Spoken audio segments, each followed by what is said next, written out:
கேரளாவில் அமீபா மூளைக்காய்ச்சல் பாதிப்பால் இதுவரை 36 பேர் உயிரிழந்துள்ளனர். குளம் குட்டைகளில் தேங்கி கிடக்கும் நீரில் வாழும் ஒரு வகை அமீபாவாய் மூக்கு வழியாக புகுந்து மூளைக்காய்ச்சலை ஏற்படுத்துகிறது. இதனால் உயிரிழப்புகள் கேரளாவில் அதிகரித்து வருகிறது. இந்த நிலையில் சபரிமலையில் மண்டல மகர விளக்கு சீசன் 17ஆம் தேதி தொடங்கும் நிலையில் ஏராளமான பக்தர்கள் ஐயப்பனை தரிசிக்க வருவார்கள். அவர்களின் சுகாதார நலனை கருத்தில் கொண்டு மாநில சுகாதாரத்துறை அமைச்சர் வீணா ஜார்ஜ் ஒரு அறிக்கை ஒன்றை வெளியிட்டுள்ளார். அதில் குறிப்பிட்டிருப்பதாவது, சபரிமலைக்கு வரும் ஐயப்ப பக்தர்கள் ஆறு, குளங்கள் உள்ளிட்ட நீர்நிலைகளில் குளிக்கும் போது எச்சரிக்கையாக இருக்க வேண்டும். நீரில் வாழும் ஒரு வகையான அமீபாவால் மூளைக்காய்ச்சல் பாதிப்பு ஏற்படும் நிலை உள்ளது.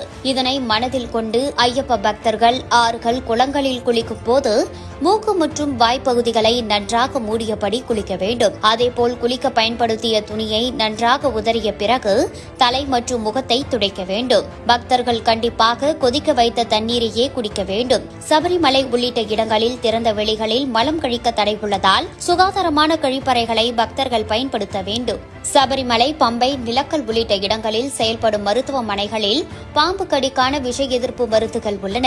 மேலும் திருவிதாங்கூர் தேவஸ்தானத்துடன் இணைந்து விரிவான மருத்துவ வசதிகள் சபரிமலையில் செய்யப்பட்டுள்ளது. சபரிமலை பயணத்திற்கு முந்தைய நாட்களில் உடல் சோர்வு உள்பட உடல் நல பிரச்சினைகளை தவிர்க்க நடைபயிற்சி, உடற்பயிற்சி என லேசான பயிற்சிகளில் பக்தர்கள் ஈடுபட வேண்டும். மலையேறும் போது சோர்வான நிலைக்கு செல்லுதல், மார்பு வலி, மூச்சு திணறல் ஏற்பட்டால் உடனடியாக மருத்துவ உதவியை நாட வேண்டும். இது தவிர ஐயப்ப பக்தர்களுக்கு உயர் மருத்துவ வசதிகளை அளிக்க கோனி அரசு மருத்துவக் கல்லூரி மருத்துவமனை முதன்மை மருத்துவமனையாக செயல்படும். இங்கு சீசனையொட்டி 100க்கும் மேற்பட்ட படுக்கைகள் ஐயப்ப பக்தர்களுக்காக ஒதுக்கப்பட்டுள்ளது.